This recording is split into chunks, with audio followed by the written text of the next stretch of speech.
Abra sua Bíblia. Se você pudesse se continuar de pé, fique de pé, por favor, para a gente ler a palavra. É bom a gente ler a palavra de Deus assim, de pé, para receber a voz do Senhor no nosso coração. Abra sua Bíblia no primeiro livro, Gênesis capítulo 45. E nós vamos ler a partir do versículo 1. Uma história muito conhecida. Vamos receber a palavra de Deus, recepcionar no nosso coração a palavra do Senhor com muita alegria, na expectativa de que Deus tem uma palavra poderosa e uma resposta para o teu coração. Você pode dizer amém? Eu creio nisso. Aquilo que Deus ministrou ao meu coração durante esse dia, nessa palavra, foi muito forte. E eu tenho certeza que Deus tem uma palavra poderosa de esperança para o seu coração. Aliás, essa palavra já está ministrada no meu coração antes dos 40 dias, tá? Todas as mensagens dos 40 dias de jejum, o Senhor já tinha ministrado ao meu coração. Então o planejamento foi feito antes, né? Então é uma palavra que eu tenho certeza que será confirmada nesta noite. Gênesis capítulo 45, versículo 1 diz assim: a essa altura José já não podia mais conter-se diante de todos os que ali estavam e gritou: façam sair a todos. Assim ninguém mais estava presente quando José se revelou a seus irmãos. E ele se pôs a chorar tão alto que os egípcios o ouviram, e a notícia chegou ao palácio do faraó. Então disse José a seus irmãos: eu sou José, meu pai ainda está vivo? Mas os seus irmãos ficaram tão pasmados diante dele que não conseguiam responder-lhe. Cheguem mais perto, disse José a seus irmãos. Quando eles se aproximaram, disse-lhes: eu sou José, seu irmão, aquele que vocês venderam ao Egito. Agora, não se aflijam, nem se recriminem por terem me vendido para cá, pois foi para salvar vidas que Deus me enviou adiante de vocês. Já houve 2 anos de fome na terra, e nos próximos 5 anos não haverá cultivo nem colheita. Mas Deus me enviou à frente de vocês para lhes preservar um remanescente nesta terra e para salvar-lhes a vida com grande livramento. Assim, não foram vocês que me mandaram para cá, mas sim o próprio Deus. Ele me tornou ministro, em outra versão diz, ele me tornou governador, ministro do faraó, e me fez administrador de todo o palácio e governador de todo o Egito. Amém. Pode sentar no seu lugar, por favor. Eu quero ser muito rápido para lembrar você a história, porque eu sei que você já sabe. Depois de ser vendido pelos próprios irmãos, antes os irmãos tinham pensado e cogitado matar José. Foram dissuadidos por Judá e Rúben, os 2 mais velhos, né? Mas a ideia dos 10 era assassinar o próprio irmão, por inveja, por ciúme, porque José tinha visualizado, tinha vislumbrado uma colheita. É interessante que os 2 sonhos que José teve eram sonhos relacionados à colheita. Ele tinha sonhado, ainda adolescente, que estavam no campo e estavam colhendo feixes de trigo, e existiam 11 feixes montados já, ou seja, tinha acontecido uma colheita. Alguém previamente tinha lançado a semente, tinha cuidado da semente, a semente tinha germinado, frutificado, e agora os feixes estavam prontos. E os 11 feixes representavam os 11 irmãos de José.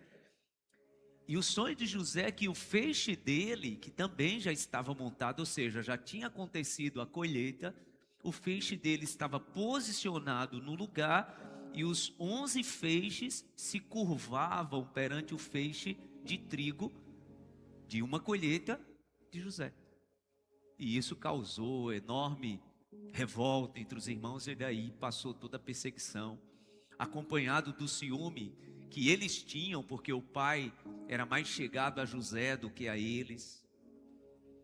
Então, por conta disso, eles primeiro tramaram a morte de José. Depois Rúben diz: olha, não vamos levar o sangue do nosso irmão nas mãos.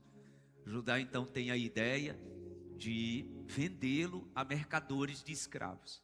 Então, José passa de filho de Jacó, que agora era Israel, agora a escravo, e ele vai parar no Egito. Lá é vendido a um dos oficiais do rei, do faraó, né, Potifar. E a palavra diz que lá na casa de Potifar ele prosperou a ponto do próprio Potifar perceber que ele tinha prosperado depois que José chegou na sua casa. Depois a esposa de Potifar levanta contra ele um falso testemunho e ele vai parar na prisão. E então, estou traçando o caminho bem rápido, né? Sei que você conhece a história. E depois lá ele encontra dois funcionários do palácio, o padeiro e o copeiro do rei. Ele interpreta sonhos que esses homens têm. E depois um deles leva José diante do rei para interpretar o seu sonho. Vocês percebem que eu contei uma história bem longa, que dá aproximadamente, quando a gente vai estudando aí os tempos, dá aproximadamente 17, 18 anos, eu contei em alguns minutos. É bem curioso como a nossa jornada e o nosso processo entre plantio e colheita para as pessoas parece rápido. Do mesmo jeito que eu contei essa história em poucos minutos. Normalmente é assim. Alguém que te vê hoje, naquilo que você hoje está colhendo, vai dizer para você: foi rápido, né? Olha, foi rápido. Só a gente sabe o tempo e o processo que nós vivemos. E a palavra de hoje fala exatamente sobre uma expectativa da colheita. Por isso que o título é Se Prepare para a Colheita. Como eu disse, a gente está na última etapa. Nesses 10 dias nós vamos falar sobre colheita. Mas para termos colheita, nós precisamos nos preparar para ela. Então, dentro dessa história que eu contei rapidamente para você, e se você quiser conhecê-la, né, com mais detalhes, você vai ler do capítulo 36 em diante. Aí você vai entender como foi essa trajetória entre o primeiro plantio que José fez. Mas em todo o tempo, irmãos, o que sustentou José em meio às suas lutas, em meio às suas dúvidas, em meio ao seu sofrimento, o que o sustentou foi exatamente isso aqui. José sempre estava preparado para a colheita. Por quê? Porque Deus deu a ele uma visão. Deixa eu lhe dizer uma coisa: não negocie uma visão que o Senhor lhe deu, não importa o tempo. Se o Senhor lhe deu uma visão em relação aos seus filhos, se o Senhor lhe deu uma visão em relação à sua família salva, se o Senhor lhe deu uma visão em relação ao seu próximo empreendimento, não negocie isso. Porque o que nos leva à colheita é estarmos preparados para essa colheita. E José nunca abriu mão disso, apesar de toda a adversidade que ele passou. E não foi pouca. E não foi pouca. José foi muito testado para desistir e deixar de se preparar para a colheita. Mas ele foi fiel a uma visão, mesmo quando foi jogado no poço pelos seus irmãos. Mesmo quando foi tirado do poço e negociado, e ouviu os irmãos negociando o seu preço para os ismaelitas que o levariam para o Egito. Ele não abriu mão dessa visão, se preparando para a colheita. Por quê? Porque o sonho que Deus tinha dado a ele tinha vindo antes. Quando ele chega no Egito e agora é vendido como um objeto no mercado de escravos, ele também não abriu mão. Por quê? Porque ele sempre estava preparado para a colheita. E deixa eu te dizer, quando nós temos da parte de Deus uma visão, nós vamos passar por muitas coisas, inclusive uma das mais desafiadoras: ouvir pessoas nos dizerem: olha, eu acho que é melhor você desistir. Eu acho que na verdade isso aí que você tem como visão, eu acho que na verdade foi só para um tempo. Deus quis te dizer outra coisa. Não negocie isso. Porque a colheita ela só vem para pessoas que se preparam para ela. E a gente vê isso na vida de José. O texto que eu li mostra o momento em que José já está colhendo. Ele já é governador. Ele é a segunda pessoa em autoridade na terra do Egito. O sonho que ele tinha interpretado para o faraó já tinha se cumprido. Já tinha acontecido os 7 anos de fartura. Agora já estava no 2º ano de escassez. E o sonho que ele tinha revelado para o faraó foi que essa escassez, essa seca duraria 7 anos. Estava só no 2º ano e a palavra diz que todo o mundo estava perecendo de uma fome extrema. Como o Egito, através da visão e da palavra de José, tinha se antecipado, agora o Egito estava dominando. A palavra diz que toda terra dos cananeus, toda aquela região ali da Mesopotâmia, todos estavam indo para o Egito comprar comida, comprar trigo e cevada. Por quê? Porque o Egito tinha se antecipado. Mas por que o Egito tinha se antecipado? Porque José estava preparado para a colheita. O faraó seguiu à risca o conselho de José. O que ele orientou, o rei do Egito fez. E agora, todo mundo passava necessidade e o Egito agora tinha a autoridade e o domínio. Depois você leia, depois do capítulo 45 até o capítulo 48, e você vai ver que o Egito, nessa época, ele se tornou dominador de grande parte daquela região, porque as pessoas não tinham mais prata para comprar comida. A palavra diz que logo depois eles entregaram ao faraó todo o rebanho acabou, e depois eles entregaram suas terras para sobreviver, porque a fome era extrema. E por que o Egito estava dominando? E por que José estava nesse lugar de autoridade?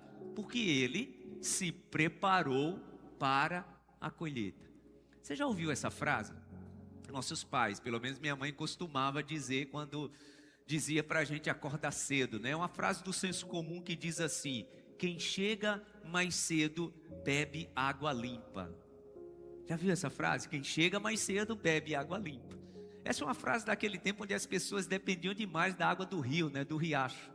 Então, obviamente, quem chega depois, a água já está ali muito mexida. E essa frase, irmãos, tem muita relação com uma máxima que é usada muito quando se está ministrando sobre a vida de José. E a frase é essa, né? Quem se antecipa, governa. Quem se antecipa, governa. Por que José agora é uma autoridade no Egito? Porque ele se preparou para a colheita. Se nós queremos de fato viver na nossa vida as promessas de Deus e a colheita que o Senhor nos prometeu através das novas sementes, nós precisamos intencionalmente nos prepararmos para a colheita. Porque entenda, todas as pessoas em algum momento serão as primeiras a fazer algo. Por exemplo, nós estamos aqui nessa noite, você que está aqui ou você que está em casa, possa ser que você tenha sido a primeira pessoa da sua família a aceitar Jesus. E a partir de você, todas as outras pessoas foram se achegando ao Senhor. Olha que maravilha que é. A pessoa dizer, olha, na minha família eu fui o desbravador, pastor. Eu fui a desbravadora. Hoje, graças a Deus, minha família toda serve ao Senhor, como disse Josué, né? Mas na minha família, eu fui a pessoa que primeiro me dediquei a orar e jejuar pela salvação da minha casa. Imagina a sua autoridade. Imagina isso diante do Senhor. Mas isso não é só na nossa vida espiritual. Por exemplo, tem pessoas que dizem assim, pastor, eu fui a primeira pessoa da minha família a se formar, a ter uma graduação. A primeira pessoa da minha família foi eu. Isso é bênção, né? Então sempre tem esses desbravadores que alcançam o lugar de autoridade. Se preparar para a colheita é isso. É se antecipar. Só que, irmãos, até chegar nesse momento aqui, até chegar nesse nível de autoridade que José chegou, ele percorreu um caminho muito, muito doloroso. E como eu disse, quando em alguns minutos eu contei toda a história de José, desde o sonho até se tornar governador. Para quem não está na pele, para quem não está vivendo o que você viveu, parece que foi rápido. Para quem não está vivendo aquilo que a gente vivenciou, parece que foi fácil. Por exemplo, você já deve ter me ouvido aqui desse altar muitas vezes contar flashes da minha trajetória desde o acidente que eu sofri. Normalmente as nossas ministrações são de 40 minutos, 45 minutos. Quando eu estou mais animado, vai para 50 minutos.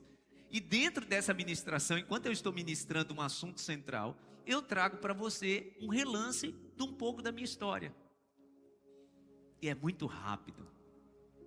A gente aprende, a gente cresce, mas eu sei como foi passar 3 meses inteiros deitado numa cama. Eu sei. E demora, gente. E demora. Porque entre a semeadura e a colheita, só quem está vivendo, só quem lançou a semente é quem sabe o valor. E é sobre isso que eu quero chamar a sua atenção. Não despreze sua trajetória. Não despreze o tempo que você andou com Deus até agora. Porque entenda, o teu inimigo vai dizer que não valeu a pena. O teu inimigo vai usar pessoas para te dizer, olha, não está nem adiantando você orar. Porque é exatamente essa forma que ele usa para nos desanimar, para tirar a nossa esperança. Mas se você tiver convicção de que você recebeu uma promessa, e de que as sementes, as novas sementes que o Senhor te deu, elas vão trazer o resultado, então em nenhum momento você deixa de se preparar para a colheita. A gente vê isso na vida de José. Mas que foi fácil? Claro que não foi. Que foi simples? Claro que não foi. A palavra de Deus no Salmo 18, verso 30. O salmista Davi, ele diz que o caminho de Deus é perfeito. E a palavra do Senhor é comprovada. Ou seja, o salmista está dizendo, olha, a trajetória que o Senhor prepara para a gente, é perfeita essa trajetória. E a palavra de promessa de Deus, ela é comprovada. Ou seja, tudo que Deus fala, o Senhor cumpre. E a gente vê isso na vida de José. Quem deu a visão, quem deu o sonho a José foi o Senhor. E ele perseguiu isso. Dentro do poço machucado, ele sabia, o Senhor tem uma promessa e eu vou colher. Com as mãos amarradas, indo para o Egito, já como escravo, ele tinha uma promessa e ele não abriu mão disso. Por quê? Porque ele estava preparado para a colheita. O desafio, irmãos, de nos mantermos em fé é exatamente nos mantermos fortes na trajetória. E aí quando a gente ouve o salmista Davi dizer, o caminho do Senhor é perfeito e a palavra do Senhor é comprovada, tem momentos que é muito natural, que a gente olhe para esse momento da nossa trajetória e a gente pode perguntar para o Senhor, Senhor, que perfeição é essa nesse caminho que o Senhor traçou para a minha vida?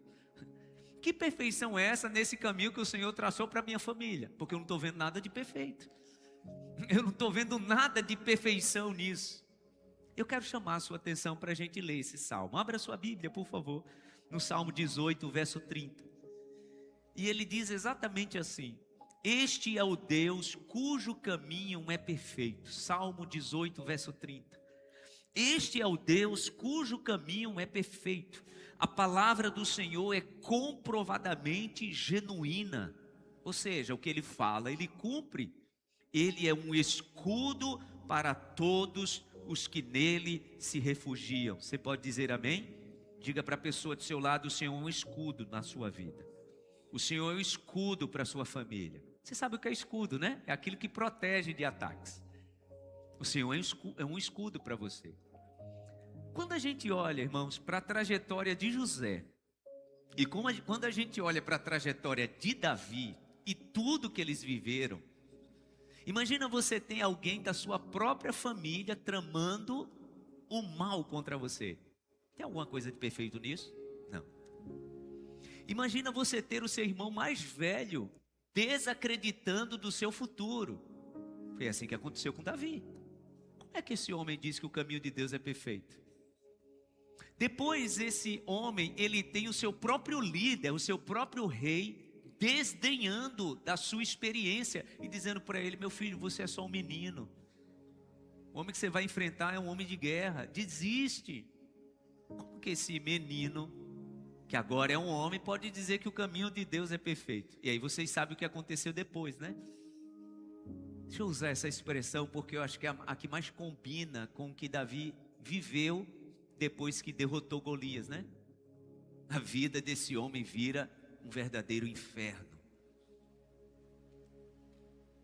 Saul tentou o assassinar, pelo menos assim, na mesma sala 2 vezes. E ele teve que se esquivar da lança do rei, a própria lança do rei, tentando encravá-lo na parede. Eu penso que Davi tinha motivos de olhar para o Senhor e dizer: que perfeição de caminho é esse? E a palavra agora diz que Davi anda se escondendo, tem que tirar sua família do país, esconder na terra dos filisteus, para que Saul não matasse todos.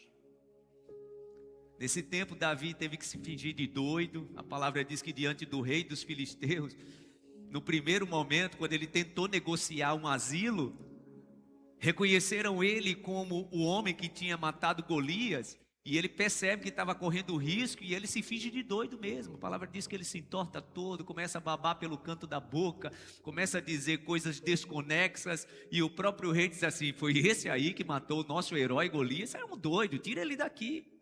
E foi desse jeito que ele escapou pela primeira vez dos filisteus, para não morrer. Esse homem tinha razão de olhar para o Senhor e dizer: que perfeição de caminho é esse que o Senhor tem para mim? Eu estou ministrando nessa noite para você que tem feito perguntas, possa ser que não desse jeito, mas conexas assim: Senhor, de fato, qual é o teu propósito para a minha vida e tudo isso que o Senhor está me permitindo viver? Mas esse homem diz que o caminho do Senhor é perfeito. Foi esse Davi que ficou se escondendo de caverna em caverna, porque Saul estava no seu encalço. Foi esse homem que chega no santuário do Senhor, conversa com o sacerdote, faminto, ele e os seus homens, passando fome. A palavra diz que o sacerdote permite que ele coma dos pães da preposição. E a palavra diz que é lá nesse santuário que Davi recebe a espada de Golias, e agora é a sua única arma, andar com a espada do homem que ele tinha matado. A Bíblia diz que ali tinha um homem chamado Doeg, que viu o sacerdote ajudar Davi. E um tempo depois, quando Saul chega no encalço dele, aquele homem diz: olha, o sacerdote ajudou Davi que você está perseguindo. E a palavra diz que naquele dia Saul manda matar 70 pessoas da família sacerdotal para se vingar de Davi. Esse foi o caminho que Davi percorreu até sua colheita, tá?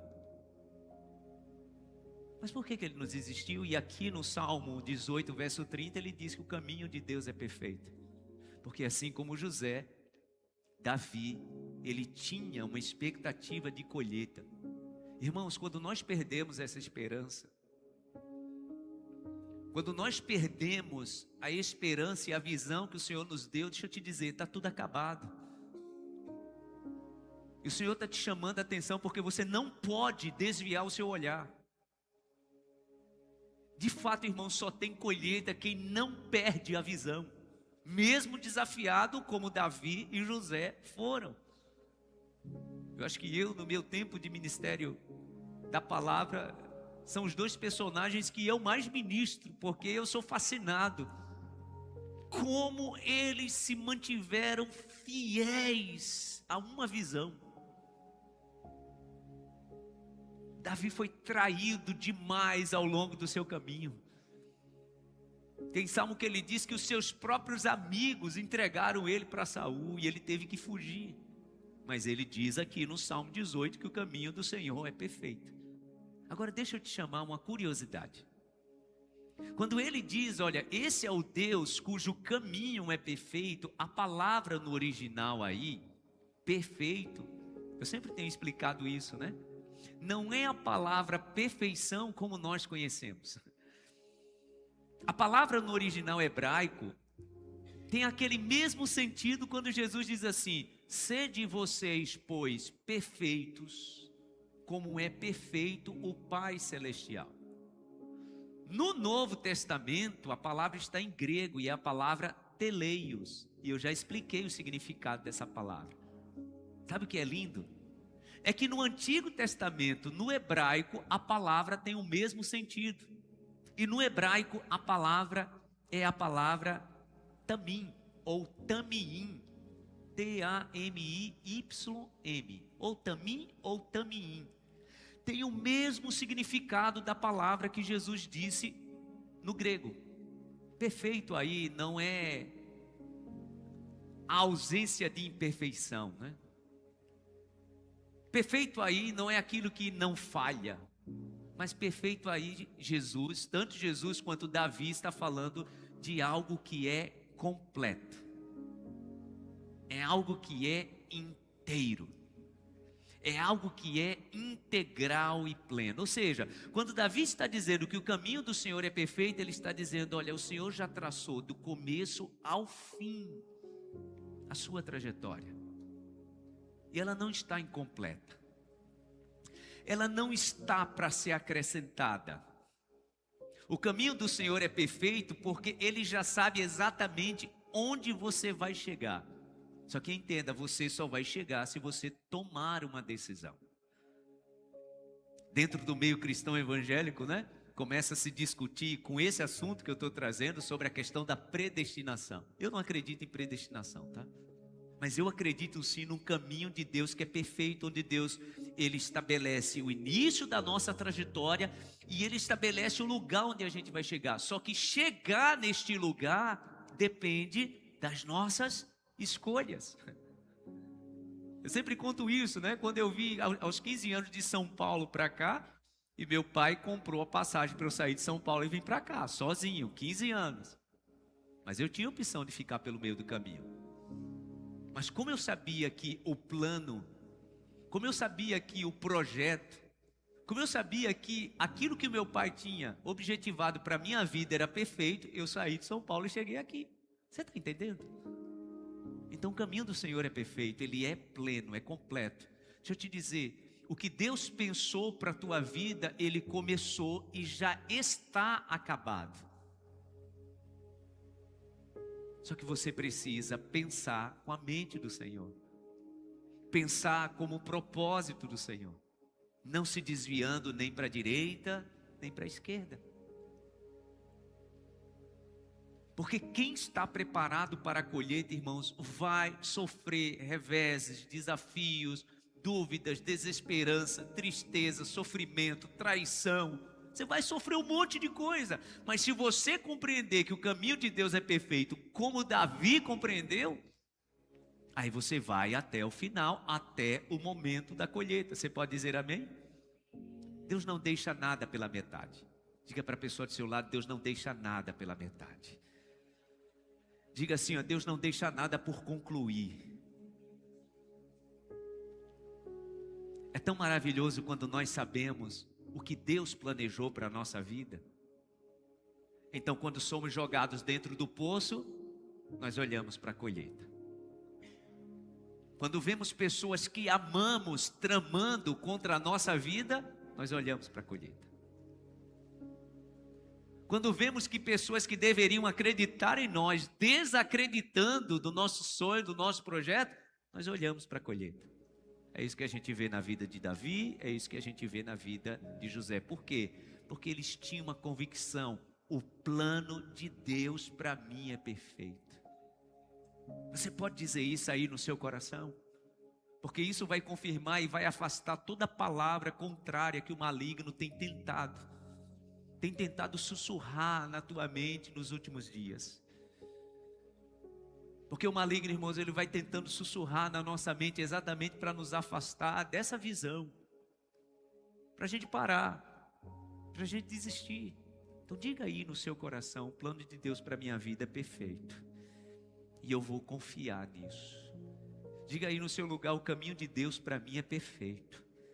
E eu vou confiar nisso.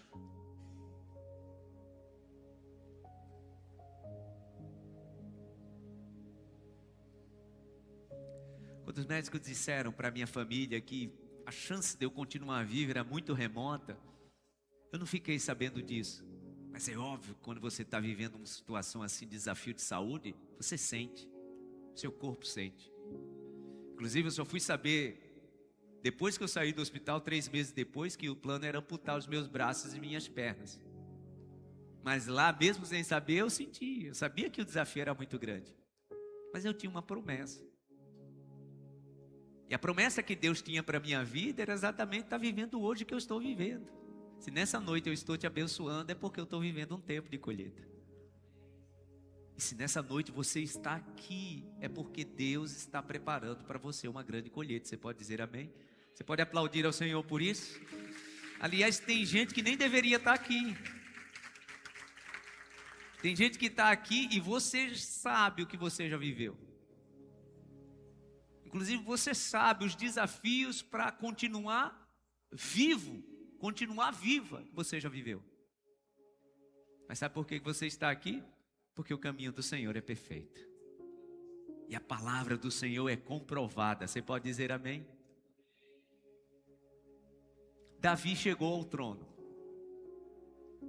José chegou ao trono. O caminho cheio de percalços, cheio de interferências.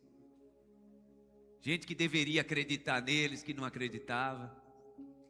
Gente que deveria ajudar e influenciar a vida deles para eles alcançarem a colheita, na verdade se colocaram como obstáculos. Você já enfrentou isso na sua vida? A pessoa se olhou e disse assim: meu Deus, essa pessoa deveria estar torcendo por mim. Davi chegou no trono, José chegou no trono. Agora vamos voltar aqui para o capítulo 45. José está sentado no trono, os seus irmãos estão curvados diante dele. E a palavra do Senhor diz, depois leia, tá? Que naquele momento a sua mente faz isso, olha aqui para mim, a sua mente faz isso, olha. Rebobina, sabe aquela fita de VHS? Ou a fita cassete que você rebobinava? A mente dele vai lá atrás e ele lembra do sonho. A palavra diz isso, depois leia o capítulo 45. Diz que ele lembra do sonho. Diz aí para mim, você acha que José pensou nesse momento o quê? O homem é a segunda autoridade do Egito agora. Pelo tempo de escassez, onde as nações estavam se vendendo para o Egito, para aquela região ali, José era o homem mais poderoso da terra de Canaã e do Egito. Possivelmente, irmãos, a mente dele foi lá atrás. E ele pensou no caminho que ele percorreu. E ele honrou as suas sementes. A palavra diz que aquele momento foi tão comovente para José que ele teve que se retirar para chorar. Ele teve que se retirar para chorar. Por que você acha que ele saiu para chorar? Porque ele lembrou cada etapa do caminho do Senhor perfeito. Que não tinha muita cena de perfeição não, tá? Ele deve ter lembrado, cotovelo, joelho, tudo ralado quando ele foi jogado dentro do poço. A palavra diz que o poço estava seco e jogaram ele lá para não matá-lo. Era uma decisão assim momentânea, olha, tipo assim, a gente ainda está pensando em te matar, mas fica aqui dentro do poço um pouquinho para a gente pensar o que a gente faz com você. Já imaginou sua vida ou morte, sendo decidido por outras pessoas, mas não são pessoas estranhas. Eu estou ministrando nessa noite para pessoas que o que mais te dói é que exatamente quem se colocou como obstáculo na tua vida não foi gente estranha, foi gente que você achou que podia contar. Sentado no trono, agora José está olhando para aquilo ali e está relembrando isso, tá? Está relembrando isso. Mas agora o que ele está colhendo, olha aqui para mim, o que ele está colhendo, está dizendo no seu coração, valeu a pena. O caminho de Deus é perfeito. Ainda bem que eu me preparei para essa colheita e não abri mão da visão que o Senhor me deu.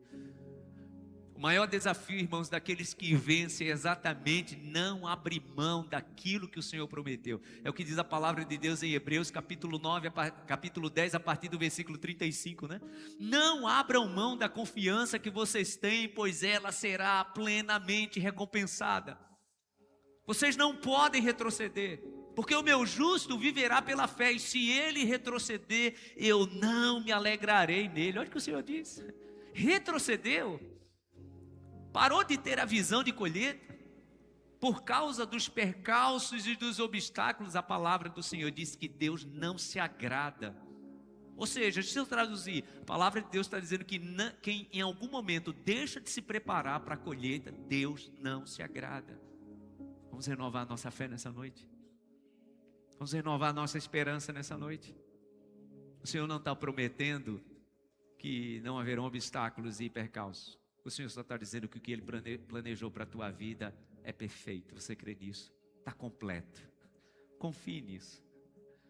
Está completo, está pleno. Você só não pode desistir. Toque assim na pessoa do seu lado e diga: não desista. Se prepare para a colheita. Não desista.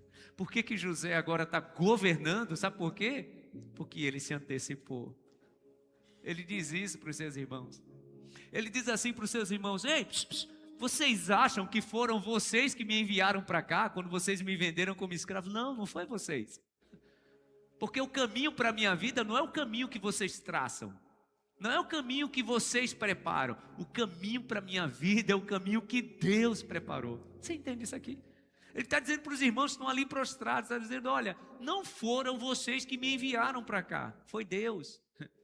Eu não dependo dos planos de vocês. Deixa eu te dizer uma coisa nessa noite: você não pode e não deve depender do plano de ninguém. Só dependa do plano do Senhor. E o plano do Senhor é perfeito. Você não pode depender do caminho de ninguém. Dependa do caminho do Senhor, porque o caminho do Senhor é perfeito. Você pode dizer amém? O Senhor tem um caminho preparado nesse segundo semestre para todos nós. E nós estamos recebendo novas sementes. Você pode estender assim as suas duas mãos. Faça assim num gesto de fé. Diga comigo: obrigado, meu Deus, porque as novas sementes o Senhor já colocou nas minhas mãos. E o caminho, todo o caminho, o Senhor já preparou. Amém. Fique em pé no seu lugar. Coloque as duas mãos assim na altura do teu coração. E antes da gente orar, antes da gente cantar ministrando sobre a nossa própria vida, essa canção que na verdade é uma declaração e uma oração, eu quero convidar você para desafiar nesse momento os seus pensamentos. Porque eu sei como é que age o nosso inimigo. Em momentos assim que ele começa a colocar as palavras de sugestões. Sugestões do tipo: olha, é bonito que o pastor está falando, mas ele não conhece de fato, de verdade o que você está vivendo. Ele não sabe nem metade que você está passando. É bonito que ele está dizendo, mas ele não sabe nem a metade daquilo que você já atravessou. Sinceramente, eu não quero que você fique com a minha palavra, mas o meu desejo é que você fique com a palavra do Senhor, que você fique com as palavras da boca do salmista Davi, que declarou: esse é o Deus cujo caminho é perfeito e a palavra do Senhor é comprovadamente genuína. Não houve uma palavra sequer do Senhor que caiu por terra, uma sequer. Fique com essa palavra. O caminho do Senhor para a tua vida, ele já está completo, ele já está inteiro. O Senhor não deixa nada pela metade. Ah, meu Deus. Nessa trajetória, nesse caminhar, andando por esse caminho que aos nossos olhos parecem, meu Deus, etapas completamente desconexas. Parece que não tem um propósito, parece que não tem uma direção. mas estamos recebendo uma palavra dos céus, e essa palavra diz que o teu caminho é perfeito. Então foi o Senhor quem estabeleceu esse caminho para nós, e nós nos apegamos a essa palavra que o Salmo 18:30 diz que é comprovadamente genuína, é verdadeira. Nós nos apegamos a essa promessa que o Senhor tem para nós, meu Deus, não vai cair por terra. E nós temos um compromisso com a colheita, nós temos um compromisso, meu Deus, e estamos preparados para ela, assim como José, que agora era um homem de autoridade, mas durante os anos que se seguiram, ele era apenas um escravo. Mas ele se apegou à promessa, ele se apegou à palavra do Senhor, que é comprovadamente genuína. E é isso que nós fazemos nesta noite, meu Deus. Porque na caminhada a nossa fé é provada, na caminhada a nossa fé é desafiada, na caminhada, meu Deus, a nossa fé é colocada em xeque. Mas nós estamos apegados a uma palavra que é comprovadamente genuína. E nós cremos nisso, meu Deus. Nós cremos exatamente nisso. Por isso vem e renova no coração desse teu filho e dessa tua filha as tuas promessas. Renova, meu Deus, no coração dos teus filhos a palavra que é genuína. Declare isso. Declare isso com toda a fé do seu coração. Declare isso de forma especial no teu coração. Declare isso no teu coração como um renovo, no nome de Jesus. Eu creio, meu Deus, essas são as etapas do caminho: montanhas e vales, desertos e mares, mas nós cremos nas promessas dos céus. Ah, meu Deus, o teu caminho é perfeito. As minhas provações não serão maiores que o meu Deus. Declare isso. Levante a sua voz, levante as suas mãos e receba renovo dos céus. Se diante de mim não se abrir o mar, Deus vai me fazer andar sobre as águas, porque é esse caminho que o Senhor preparou. O Senhor fará um caminho no meio do mar. O Senhor fará um caminho no meio do deserto. O Senhor fará um caminho em meio à luta. O Senhor abrirá um caminho em meio a esse desafio na minha saúde. Diga isso. Eu creio, meu Deus. Vou plantar e colher. Eu estou preparado para a colheita. Rompendo em fé, declare. Rompendo em fé. A minha vida se revestirá do teu poder. Se revista. Se revista nesta noite da palavra de Deus. Vista toda a armadura de Deus. Você não está lutando contra pessoas. Você está lutando contra principados, potestades, dominadores desse mundo de trevas. Oh, meu Deus. A cada dia vou viver, levanta bem alto as suas mãos e declara: minhas provações não são maiores que o meu Deus. Diga com fé: e não vão me impedir de caminhar, porque o caminho do Senhor é perfeito. Se diante de mim não se abrir o mar, eu creio exatamente assim, meu Deus. Vai me fazer andar por sobre rompendo em fé, rompendo em fé.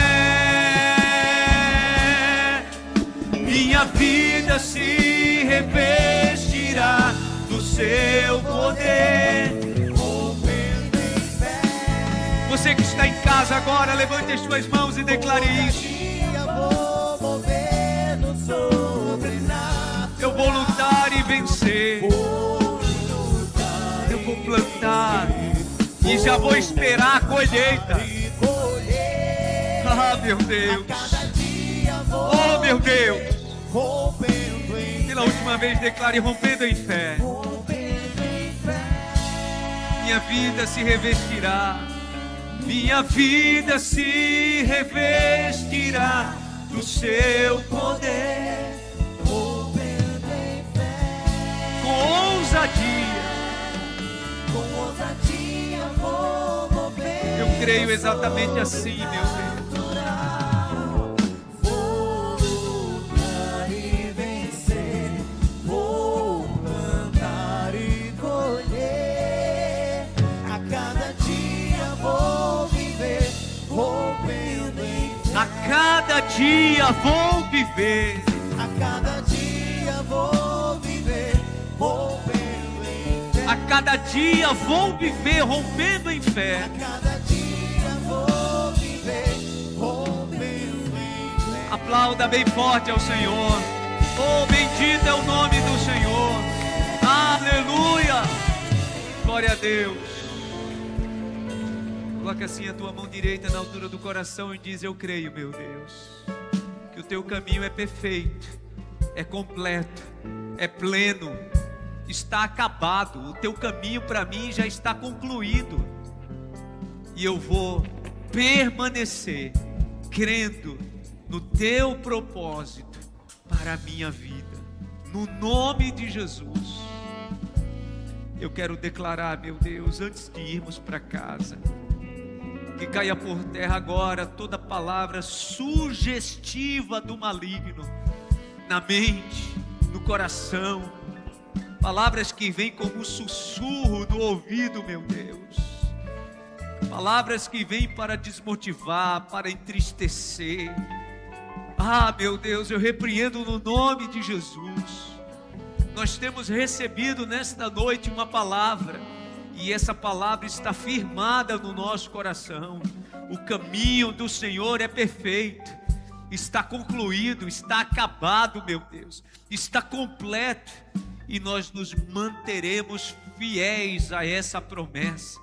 Nós temos um compromisso com a colheita, estamos preparados para a colheita, não desviaremos o nosso olhar para nenhum outro lugar, a não ser, meu Deus, para esse lugar onde o Senhor já preparou a nossa colheita. Aquele lugar que Davi estava quando declarou: o caminho do Senhor é perfeito. Aquele lugar que José estava quando entendeu que o caminho, meu Deus, o trilhar que o Senhor estabeleceu é perfeito. Apesar das adversidades, dos desafios, das tristezas, das decepções, o teu caminho é perfeito. E é assim que a gente vai retornar para os nossos lares, com essa palavra, com essa promessa que é comprovadamente genuína. Nós retornaremos para os nossos lares com essa palavra firmada no nosso coração. O que o Senhor prometeu não cairá por terra. O que o Senhor prometeu vai se cumprir. A gente não sabe como, mas vai se cumprir. Obrigado por essa palavra que renova a nossa fé, que renova a nossa esperança, que renova a gratidão no nosso coração. Nós te agradecemos, no nome de Jesus. Leva o teu povo em paz, guardado, protegido, e com essa palavra, meu Deus, confirmada no coração, estamos olhando para a colheita, estamos olhando para o final do caminho, estamos olhando, meu Deus, para o final da trajetória, e os nossos olhos estão fitos, estão firmes no Senhor, porque o Senhor já está lá. O Senhor que começou o caminho e já concluiu o caminho, o Senhor está lá nos esperando. Então a nossa fé é renovada, a nossa esperança é renovada. Estamos indo na tua direção, pois o teu caminho para nós é perfeito. Te agradecemos por isso. Obrigado por essa noite tão especial. Obrigado pelo renovo que vem dos céus para as nossas vidas. Leva o teu povo em paz. A paz que excede todo o entendimento. Guarde a mente e o coração dos teus filhos em Cristo Jesus. Que a graça do Senhor e Salvador Jesus Cristo, o amor de Deus, o nosso eterno Pai, a comunhão e a consolação do divino e eterno Espírito Santo esteja e permaneça sobre todos, hoje e para sempre. Amém e amém. Aplauda o Senhor bem forte. Deus abençoe sua família. Receba essa palavra no seu coração. Se prepare para a colheita. Deus abençoe sua casa. Vá em paz.